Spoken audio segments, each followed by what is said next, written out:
My first exposure to Psy games was the card game Shadowverse. As someone who loves card games, I was playing that game for hours upon hours every single day. But when I started joining various Discord servers dedicated to Shadowverse, members there were talking non-stop about another game in Psy Games' portfolio. Now, I have never heard of this game, but apparently it was even more popular than Shadowverse. So I asked around until someone dropped me a link to the game the group was talking about. As I clicked that link, I was met with a browser game. Confused as to why this game has so much more traction than Shadowverse, I clicked around and managed to find a way to create an account. The UI is simple, there's quite literally nothing to talk about. It was very basic, just a bunch of buttons laid out in the most optimal way, and that's basically it. However, I felt that this game is hiding something. The characters and music felt familiar. At that time, I still couldn't put my finger on why it seemed so. After that initial experience, I was hooked. I dropped Shadowverse and played Granblue Fantasy all day. The sense of familiarity kicked in when I started to look into the developers of the game. One of the main composers of the game is none other than the legendary Nobuo Uematsu.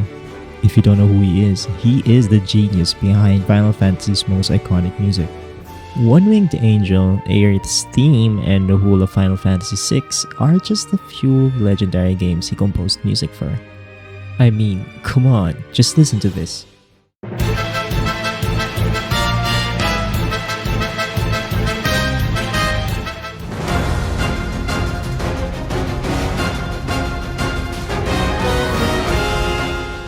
They are pretty similar, aren't they?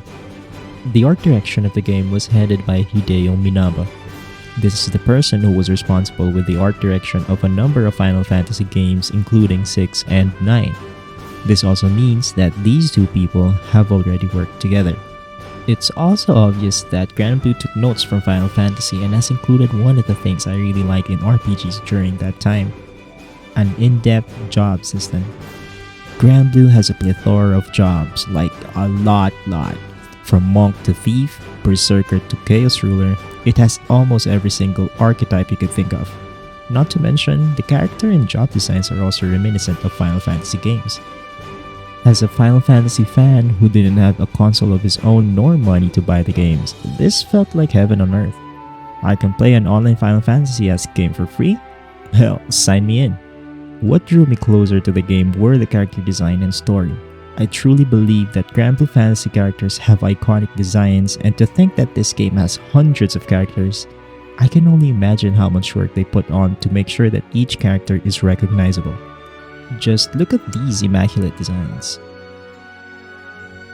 Zeta, who is my favorite character in the franchise, is basically a female dragoon. Like, how badass is that? The only character I know who's a female dragoon is Aranea from Final Fantasy 15. Is it that time already? What time? Quitting time. I faded away from Granblue when I started playing Final Fantasy 14. As you may know, starting FF14 means you're going to go through a lot of story, and that basically occupied my whole day. It was also during the time when A Realm Reborn wasn't condensed and the game was filled with fetch quests from Nymphilia. During this time, I was also preparing to defend my thesis and obviously didn't have time for other games. I was raiding Savage too, so you guessed that right, I didn't have any sleep. However, when Granblue Fantasy V-Link and Granblue Fantasy Versus Rising were announced, that's when I felt something rekindle inside me. For the first time in years, I was excited about a Granblue Fantasy game. While Granblue Fantasy Relink was in development hell, Granblue Fantasy Versus Rising came out first. I was in a fighting game frenzy and was playing a lot of Street Fighter 6. Oh ho, my sweetie. Oh, what? If you scroll down my live streams on YouTube, you'll find VODs of me literally grinding SF6 and even a video of challenging myself whether I could get to Diamond in SF6 before Granblue Fantasy Versus Rising comes out. The main reason I was excited is because this is the first time I'm going to play these characters and have some control over them. For those of you in the know, Granblue Fantasy isn't your typical gacha game nowadays. There's no action combat and everything is turn-based. Being able to actually play the characters I love so much is a huge thing for me. Add the fact that this is a fighting game, something I'm currently obsessed with, and you have a game I'm willing to spend a lot of money on. Drawing comparisons to Final Fantasy again, this is like being able to play Onion Knight or Cloud from their respective Final Fantasy games in Final Fantasy Dissidia. which is another fighting game. However, Granblue Fantasy isn't really a fighting game franchise. Versus Rising can be considered a spin-off since the main genre of the franchise is social RPG. It has multiplayer functionality but not quite to the point of MMOs. Enter Granblue Fantasy Relink.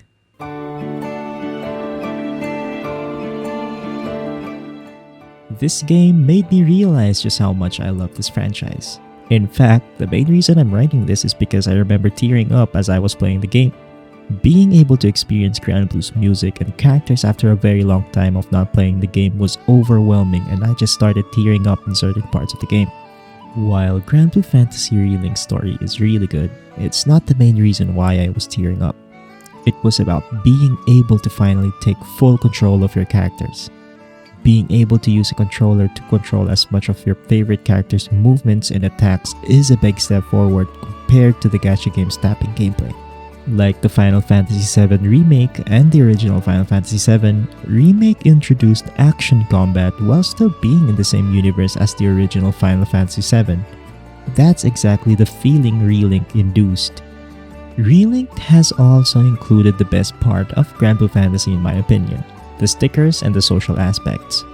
Being able to play with your friends and hunt monsters down a la Monster Hunter is a huge plus for me because Monster Hunter is one of my favorite franchises, and it's nice to see characters running around being controlled by other players and doing their own stuff. The gacha version of the game doesn't really show you who you're fighting with. You have your own crew and there's just a raid message that talks about who did what and how much damage the crew made. Relink is very different to that, as all 4 of you in a mission constitutes a crew and you just fight a big monster together. It's amazing.